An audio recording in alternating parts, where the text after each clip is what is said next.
नमस्ते दोस्तों, आज हम एक बहुत ही दिलचस्प विषय पर चर्चा करेंगे। अगर सभी धर्म एक ही जागरूकता से उत्पन्न हुए हैं, तो उनमें इतना अंतर क्यों है?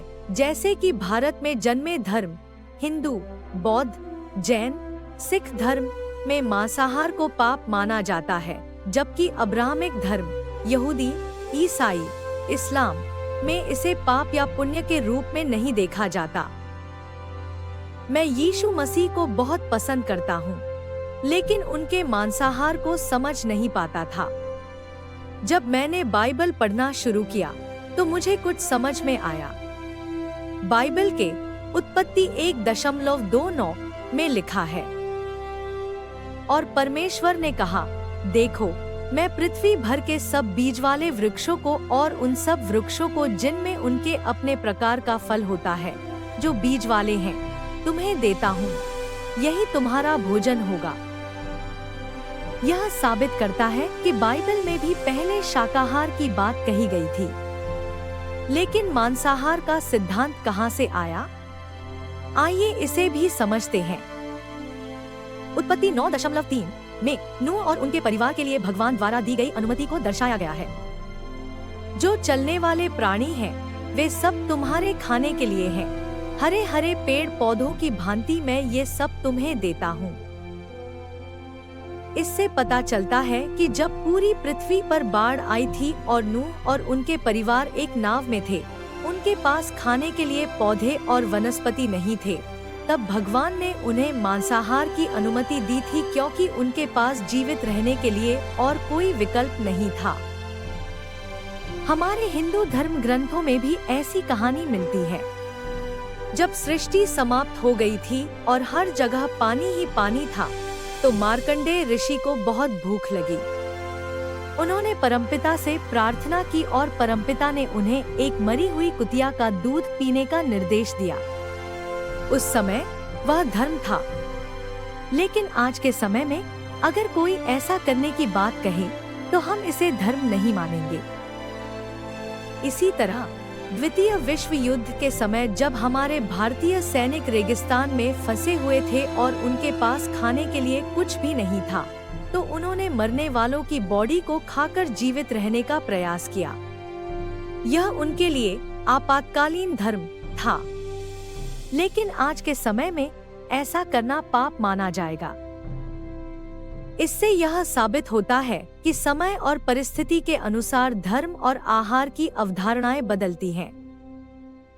यीशु मसीह ने यरूशलेम में जन्म लिया, जो एक रेगिस्तान क्षेत्र था। वहां शाकाहार पर जीवित रहना संभव नहीं था, इसलिए उन्होंने मांसाहार की अनुमति दी। लेकिन अगर यीशु भारत में जन्म लेते, तो वे शायद मांसाहार की बात नहीं करते। आज के समय में जब ट्रांसपोर्टेशन सुविधाएं हैं और हर जगह शाकाहारी भोजन उपलब्ध है, तो मांसाहार की क्या आवश्यकता है? क्या यह पाप नहीं है? अगर यीशु आज जन्म लेते और कहते कि मांसाहार न करो, तो क्या लोग मांस खाना छोड़ देंगे? शायद नहीं। फिर भी सत्य यही है कि समय के साथ धर्म और आहार की अवधारणाएं बदलती हैं। अगर आप सोचते हैं कि बाइबल को बदला नहीं जा सकता, तो यह सही नहीं है। बाइबल को कई बार बदला गया है। उत्पत्ति 1:29 में शाकाहार की बात कही गई थी।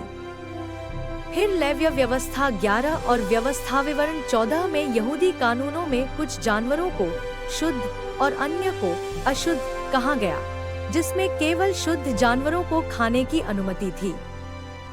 लेकिन फिर प्रेरितों के काम 10:9-16 में पतरस को एक दर्शन हुआ, जिसमें सभी प्रकार के जानवरों को खाने की अनुमति दी गई, यह संकेत देते हुए कि अब कोई खाद्य पदार्थ अशुद्ध नहीं है। अगर यह 3 बार बदल सकता है, तो चौथी बार शाकाहार को क्यों नहीं अपनाया जा सकता? अब आइए नूह और मार्कंडेय ऋषि की स्थितियों को और गहराई से देखें। जब नूह और उनके परिवार के सदस्य बाढ़ के समय एक नाव में थे, तब पृथ्वी पर चारों ओर पानी ही पानी था। उनकी नाव में केवल कुछ ही जीवित प्राणी थे, जो उनके साथ थे। ऐसे में उनके पास पौधे या वनस्पति का कोई साधन नहीं था। इसलिए उस संकट की घड़ी में भगवान ने उन्हें मांसाहार की अनुमति दी ताकि वे जीवित रह सके। दूसरी ओर मार्कंडेय ऋषि की कहानी में वे भी एक महान बाढ़ में फंस गए थे। वे पानी में तैर रहे थे और बहुत भूखे थे। उन्होंने परमपिता से प्रार्थना की और परमपिता ने उन्हें एक मरी हुई कुतिया का दूध पीने का निर्देश दिया। उस समय यह उनके लिए जीवित रहने का एकमात्र साधन था। इन दोनों कहानियों से यह स्पष्ट होता है कि आपातकाल की स्थिति में जीवित रहने के लिए जो भी साधन उपलब्ध हों, उनका उपयोग धर्म के अंतर्गत आता है। लेकिन सामान्य परिस्थितियों में जब हमारे पास शाकाहारी विकल्प उपलब्ध हैं, तब हमें मांसाहार से बचना चाहिए। इसलिए सोचिए और समझिए कि आज के समय में हमें क्या करना चाहिए।